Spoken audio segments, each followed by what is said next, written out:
देखो छात्रों, हमने पिछले वीडियो में देखा था अव्यय के भेद, है ना। आज हम देखते हैं क्रिया विशेषण अव्यय के बारे में। क्रिया विशेषण अव्यय ये पढ़ने के बाद ही इस शब्द में ही इसकी परिभाषा है। कैसे देखते हैं। क्रिया के बारे में विशेष जानकारी देने वाला अव्यय क्रिया विशेषण अव्यय कहलाता है। कैसे देखते उदाहरण के जरिए। देखो कि हाथी धीरे धीरे चलता है। अब देखो कि चलना क्या है, ये क्रिया है और ये क्रिया कैसे हो रही है, धीरे धीरे हो रही है। मतलब चलना ये जो क्रिया है इसके बारे में धीरे धीरे शब्दों ने इसकी विशेष जानकारी दी, इसलिए धीरे धीरे ये क्रिया विशेषण अव्यय है। मतलब क्या बोध होता है, क्या पता चलता है, क्रिया की रीति। रीति कैसी है, धीरे धीरे। ठीक है। अब दूसरा उदाहरण, हाथी बहुत धीरे धीरे चलता है। अब यहां क्या है, धीरे धीरे ये जो क्रिया विशेषण अव्यय है इसके बारे में बहुत शब्द ने इसकी जानकारी दी है। मतलब ये भी क्या है, क्रिया विशेषण अव्यय है। क्रिया का परिमाण सूचित करता है ना। यहां बहुत क्रिया का परिमाण सूचित करता है। कैसे चलता है वो, धीरे धीरे चलता है, ठीक है, लेकिन बहुत धीरे धीरे चलता है, ये इसका परिमाण है। ठीक है। अब तीसरा उदाहरण, चंदन ऊपर चढ़ने लगा।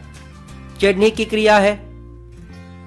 अब चंदन कहां चल रहा है, ऊपर चल रहा है। मतलब क्रिया का स्थान यहां सूचित होता है। अब देखो कि आज रविवार है।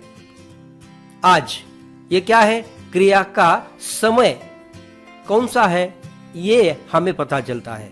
ठीक है। मतलब आज भी क्या है, क्रिया विशेषण अव्यय है। इससे ये पता चलता है कि क्रिया के बारे में विशेष जानकारी देने वाला अव्यय क्रिया विशेषण अव्यय कहलाता है। ठीक है। क्रिया विशेषण अव्यय के उपभेद।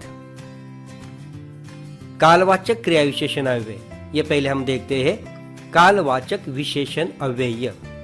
अब इसमें क्या होता है, इसमें समय का बोध होता है, क्रिया के समय का बोध होता है। ठीक है। जैसे अब से ऐसी बात नहीं होगी, अब ये समय का बोध होता है। ऐसी बात सदा से होती आ रही है, मतलब हमेशा होती आ रही है, सदा से हो रही है, ये भी समय का बोध होता है।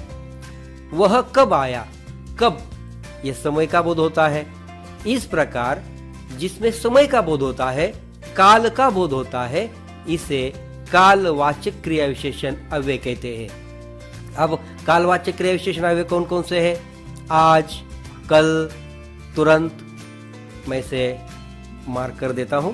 देखो, आज, कल, तुरंत, पीछे, पहले, अब, जब, तब, कभी कभी, कब, अब से, नित्य, जब या जब से, सदा से, अभी, तभी, आजकल और कभी, ये सारे के सारे क्या है, कालवाचक क्रिया विशेषण अव्यय है। ठीक है।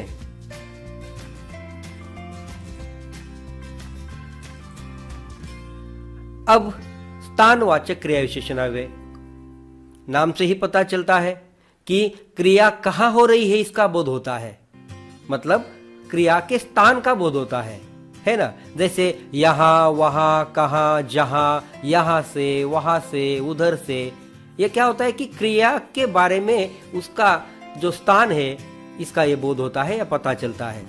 अब उदाहरण के जरिए हम देखते हैं कि वह यहां नहीं है। कहां नहीं है, यहां। मतलब यहां जो है ये स्थान का बोध करा देता है। वह कहां जाएगा, कहां, स्थान का बोध है।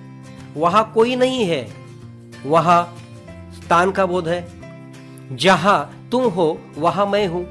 जहां, वहां क्या है, ये स्थान का बोध कराते हैं। ऐसे अव्ययों को स्थानवाचक क्रिया विशेषण अव्यय कहते हैं।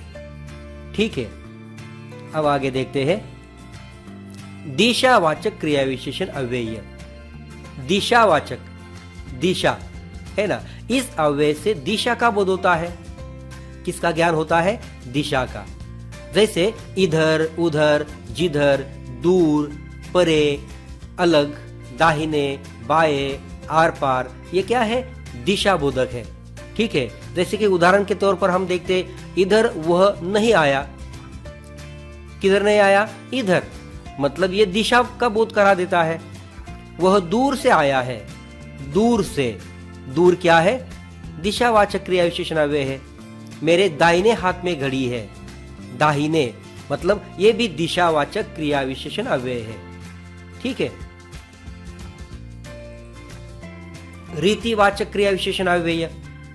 रीति, पहले हम रीति का मतलब जान लेते हैं। रीति का मतलब तरीका या ढंग।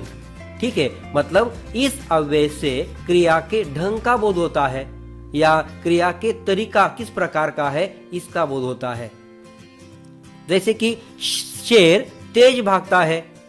तेज, ये भागने का ढंग है ना, तरीका है, किस प्रकार भाग रहा है? तेज भाग रहा है।